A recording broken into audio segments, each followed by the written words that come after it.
10,000 dragon का घोंसला एक अथाह खाई में स्थित था। प्राचीन गुफाएं एक मधुमक्खी के छत्ते की तरह थी, आपस में गुंथी हुई और घनी थी। यह एक स्वर्गीय भूमि थी। किंवदंती है कि यह एक सच्चे ड्रैगन का घोंसला था। यहाँ केवल देवता ही रह सकते थे। पहले प्राचीन सम्राट, फिर विसियस और अब महान सम्राट वुशी की नजर इस जगह पर थी। लापरवाही से काम मत करो, महान संत कियान लुन ने अपने पोते को याद दिलाया। दादाजी, चिंता मत कीजिए, मैं जानता हूँ कि मैं क्या कर रहा हूँ, ली झान ने कहा। उसकी निगाहें भयावह थीं और उसका चेहरा ठंडा था। वह हरे रंग की कांस्य कड़ाही पाने के लिए दृढ़ था और नहीं चाहता था कि ये फैन ज्यादा दिनों तक जिंदा रहे। ओह, वह राक्षसी मानव फिर से प्रकट हो गया है। इससे मैं बहुत बेचैन हो गया हूँ। अगर वह हमला करता है तो हम शायद बड़ी मुसीबत में पड़ जाएंगे। महान संत कियान लुन ने भौहें सिकुड़ी। यह उसके दिल में एक दुखती हुई जगह थी। प्राचीन काल में वह युद्ध वास्तव में दुखद था। अब भी उसे अभी भी डर महसूस हो रहा था। मनुष्य और राक्षसी साधक दोनों ही चरम यिन और चरम यान के। अगर वे बदला लेते हैं तो यह निश्चित रूप से एक बड़ी समस्या होगी। सभी प्रकार की संरचनाएं सक्रिय कर दी गई हैं। तो क्या हुआ अगर वह प्रकट हो गया? हम उसे मारने के लिए 10,000 ड्रैगन बेल का उपयोग कर सकते हैं, ली झान ने कहा। मुझे बेचैनी महसूस हो रही है, ली झान ने कहा। दादाजी के अनुसार ये व्यक्ति ईमानदार और अडिग है। भले ही वह राक्षस बन जाए, वह हमारे दरवाजे तक पहुंचकर लोगों को मार डालेगा। हमारे लिए 10,000 ड्रैगन बेल को पुनर्जीवित करने और उसे मारने के लिए यह पर्याप्त होगा। हमें अब चरम यिन और चरम यान प्राचीन शास्त्र की आवश्यकता नहीं है। हम सिर्फ यही कर सकते हैं। हालांकि हमें अभी भी तैयार रहना चाहिए। हमारा मातृ ग्रह ब्रह्मांड की गहराई में बहुत दूर है। इस बार हमें एक प्राचीन जहाज मिला है, शायद हम इसका इस्तेमाल करके उड़ान भर सकें, कियान लुन ने कहा। उनका मातृ ग्रह बिग डिपर से बहुत दूर था। उनके पूर्वजों ने प्राचीन निर्देशांक छोड़े थे जिनके बारे में बहुत कम लोग जानते थे। दादाजी बहुत चिंतित हैं। शायद मुझे आशा है कि मैं बहुत अधिक चिंता कर रही हूँ, कियान लुन ने कहा। इन दिनों वह बहुत परेशान था। उसे हमेशा कोई बुरा पूर्वाभास होता था। हर बार जब वह 10,000 ड्रैगन बेल को पकड़ता तो वह शांत हो जाता और सोचता कि प्राचीन सम्राट का हथियार सब कुछ मिटा सकता है। लेकिन हर बार जब वह उसे छोड़ता तो वह बेचैनी में डूब जाता। उसे अपने लाभ और हानि की चिंता सताती। झानर, तुम मानव संत के शरीर से कैसे निपटोगी? एक बार जब कोई व्यक्ति चिंतित हो जाता है तो वह किसी भी चीज को लेकर सहज नहीं रह पाता। ली झान ने केवल एक शब्द बोला, मार डालो। उसकी आंखों में चमक ठंडी और भयावह थी। यह एक तरह से हड्डियों तक गहरी हत्या करने का इरादा था। उसने एक बार ची यून और दूसरों के लिए ये फैन को बाहर निकालने के लिए जाल बिछाया था, लेकिन अंत में वे सभी व्यर्थ ही मर गए। लापरवाही से काम मत करो, कियान लुन ने चेतावनी दी। ली झान ने निर्दयता से कहा, अगर वह बाहर नहीं आता है तो मैं उसे तब तक मारता रहूंगा जब तक वह बाहर नहीं आता। मैं उसे मारने के लिए स्पिरिट रूइंस यूटोपिया से लोगों को भेजूंगा। अपने रास्ते में उसके संपर्क में आने वाला हर व्यक्ति एक एक करके खून के तालाब में गिर जाएगा। कियान लुन की आंखें तुरंत चौड़ी हो गईं। ये निश्चित रूप से एक आपदा थी जिसमें निर्दोष लोग शामिल थे। इस तरह बेतरतीब ढंग से हत्या करने से मानव जाति की घृणा भड़क सकती है और वे एक साथ हमला कर सकते हैं। चिंता मत करो दादाजी, मुझे पता है कि मैं क्या कर रहा हूँ। मैं लोगों के एक समूह को मारने जा रहा हूँ, लेकिन मैं महत्वपूर्ण लोगों को जीवित रखूंगा। मैं मानव जाति के पवित्र शरीर के मेरे सामने घुटने टेकने और मुझसे विनती करने का इंतजार करूंगा। वे लोग उसके जीवन में बस राहगीर हैं। उनके बीच ज्यादा बातचीत नहीं होती। अगर तुम उसके रास्ते में मिलने वाले हर व्यक्ति को इस तरह मार दोगे तो इससे लोगों का गुस्सा भड़केगा।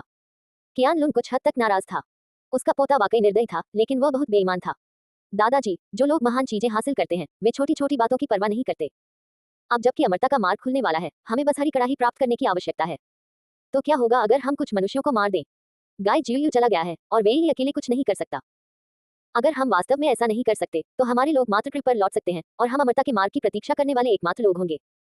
ली झान ने असहमति जताई, उसकी आंखें हत्या के इरादे से भरी थी। कियान लुन ने हिचकिचाहट दिखाई। अगर उसे हरी कड़ाही मिल जाती तो वह अमरता के मार्ग पर निश्चित रूप से लाभ उठा सकता था। शायद वह असंख्य जातियों से पहले अमरता के क्षेत्र में प्रवेश करने वाला पहला व्यक्ति होता। दादाजी, चिंता मत करो। जिन लोगों को मैं खोज रहा हूँ उनकी चेतना सीलबंद है। अगर वे पकड़े भी गए तो वे हमारे 10,000 ड्रैगन के घोंसले का खुलासा नहीं करेंगे। अगर हम जबरदस्ती खोज करेंगे तो हमारे अमर प्लेटफॉर्म रह जाएंगे। स्विश! एक ठंडी कृपाण की रोशनी चमकी जिसने दिव्य शहर के ऊपर आकाश को चीर दिया। मलबा आसमान में उड़ गया और महल ढह गए। मियाओ नगरी में दर्जनों महल टूटकर बिखर गए। खून की कई धारी उड़ी और दयनीय चीखें गूंज उठी। एक वार के बाद कोई और हमला नहीं हुआ। 100 से ज्यादा लोग हताहत हुए।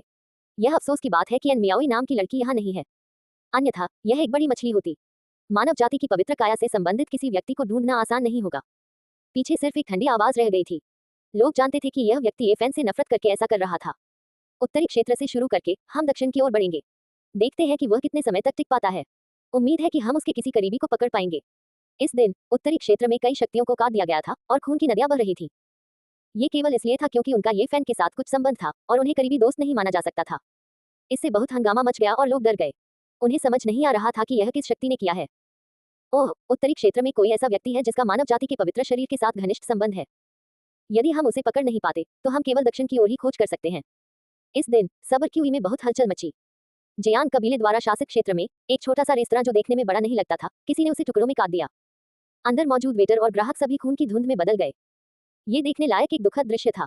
वह बूढ़ा आदमी वास्तव में यहाँ नहीं है। वे लिटिल टिंग टिंग के दादा अंकल जियांग की तलाश कर रहे थे। इन सालों में जियांग कबीले में उनका कोई काम नहीं था, इसलिए उन्होंने अपना पुराना व्यवसाय फिर से शुरू किया और एक छोटा सा रेस्तरां खोला। सामान्यतः कौन उसे परेशान करेगा, लेकिन आज उसे ऐसी अप्रत्याशित आपदा का सामना करना पड़ा। सभी वेटर दुखद रूप से मर गए और मांस के पेस्ट में बदल गए। छोटा टिंग टिंग चंद्र प्राचीन शास्त्र सीखकर लौटा था और चाचा जियांग को फिर से मिलाने के लिए ले आया था। वे उस व्यक्ति को नहीं ढूंढ पाए जिसने ये किया था, इसलिए उन्होंने रेस्तरां को धूल में मिला दिया। उस चंद्र शरीर का मानव जाति के पवित्र शरीर के साथ घनिष्ठ संबंध है। अगर हम उसे पकड़कर मार देंगे तो यह निश्चित रूप से उसके क्रोध को भड़काएगा। लेकिन वह जियांग कबीले में है। यह विशालकाय जानवर जिसने कभी एक महान सम्राट को जन्म दिया था, उससे निपटना आसान नहीं है। अगर हम उस पर हमला करके उसे मार देते हैं तो ये परेशानी का सबब बन सकता है। इसे आजमाने में कोई बुराई नहीं है। अगर हम सफल हो गए तो मानव जाति का पवित्र शरीर टूट जाएगा और क्रोध से उछल पड़ेगा। अगर हम असफल हो गए तो हम जल्दी से केंद्रीय क्षेत्र और दक्षिणी क्षेत्र की ओर पीछे हट जाएंगे। हम खून से रंगे अगले देश की ओर अपना रास्ता बनाते हुए नरसंहार करेंगे। ठीक है, चलो एक कोशिश करते हैं। इस दिन उत्तरी क्षेत्र में हड़कंप मच गया था। कई मानव बलों का नरसंहार किया गया और लाशें जमीन पर छोड़ दी गई। जियांग कबीले के एक शांत दिव्य द्वीप पर भी हमला किया गया और भारी क्षति हुई। हजारों सालों में पहली बार जियांग कबीले पर किसी शक्तिशाली दुश्मन ने हमला किया। एक दिव्य द्वीप डूब गया और टुकड़ों में बंट गया। दर्जनों लोग मारे गए। जियांग टिंग टिंग, जिसके पास चंद्र शरीर था, घायल हो गई थी। उसने अपने दादा को उठाया और बड़ी मुश्किल से घेरे से बाहर निकली। वह आपदा से बच गई और लगभग मर गई। सौभाग्य से उसके पास शतरंज की बिसात का पैटर्न था जो ये फैन ने उसे दिया था। जियांग कबीले के लोग बहुत क्रोधित हुए और उन्होंने तुरंत प्रतिक्रिया व्यक्त की और उनका पीछा किया। जियांग कबीले में छोटी टिंग टिंग का दर्जा बहुत ऊंचा था। चंद्र शरीर के साथ वह उनकी भविष्य की आशा थी। दिव्य भगवान जियांग यफेई ने विभिन्न शक्तियों के विशेषज्ञों का नेतृत्व किया और व्यक्तिगत रूप से उनका पीछा किया।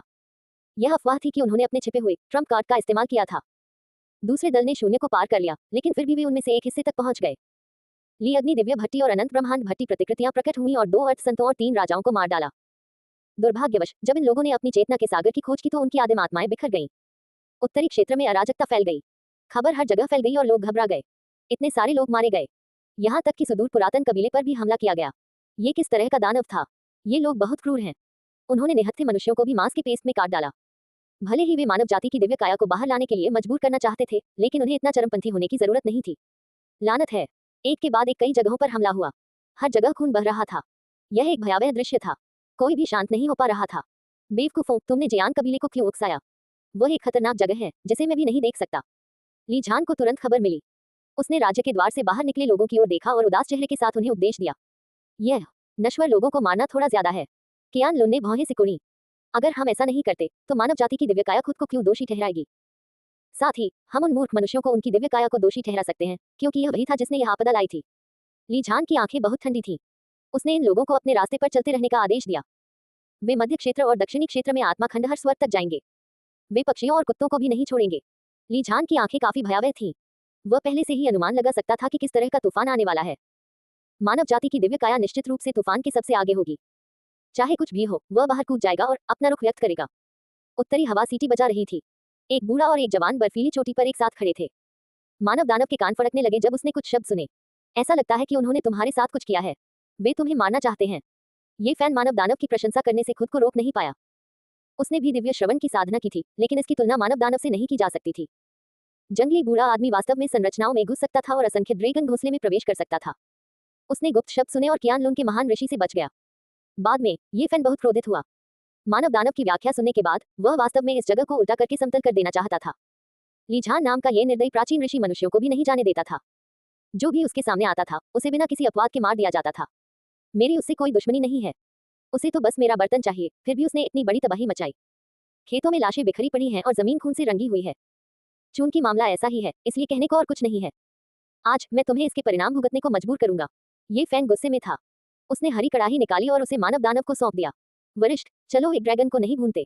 इस बार हम ड्रैगन के पूरे घोंसले को भूनेंगे। हम असंख्य ड्रैगन घोंसले को पलट सकते हैं और इसे भर सकते हैं। मानव दानव ने अपना हाथ आगे बढ़ाया और अपनी हथेली में कड़ाही थाम ली। उसने उसे अपने हाथ में तौला। उस पल जब वह बर्फीले मैदानों को घृणा से देख रहा था तो उसका प्रभुत्वपूर्ण आभा असीम था। शायद केवल वही ऐसी भयानक दिव्य शक्ति को सक्रिय कर सकता था। ये फैन ने मानव दानव से बहुत आग्रह किया कि वह असंख्य ड्रैगन के घोंसले को नष्ट कर दे। वह उन्हें तब तक पीटना चाहता था जब तक वे डर न जाएं और अपने पापों के लिए खून से कीमत न चुकाएं। वरिष्ठ, अगर हम इस घोंसले को गिरा देते हैं तो आपकी लाल सोने की दिव्य जंजीरें ड्रैगन की 1 दर्जन या उससे अधिक किलोमीटर लंबी कतार बनाने के लिए पर्याप्त होंगी।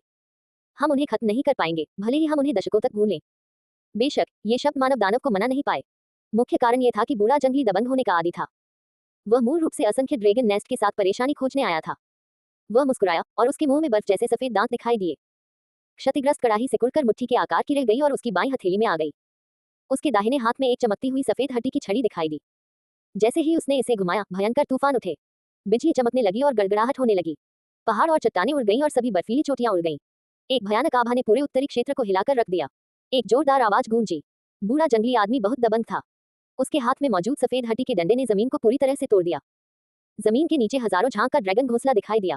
कौन है भाई? असंख्य ड्रैगन्स नेस्ट में अराजकता थी। आकाश गिर गया और धरती फट गई। आदिम अराजकता हिंसक रूप से बढ़ गई।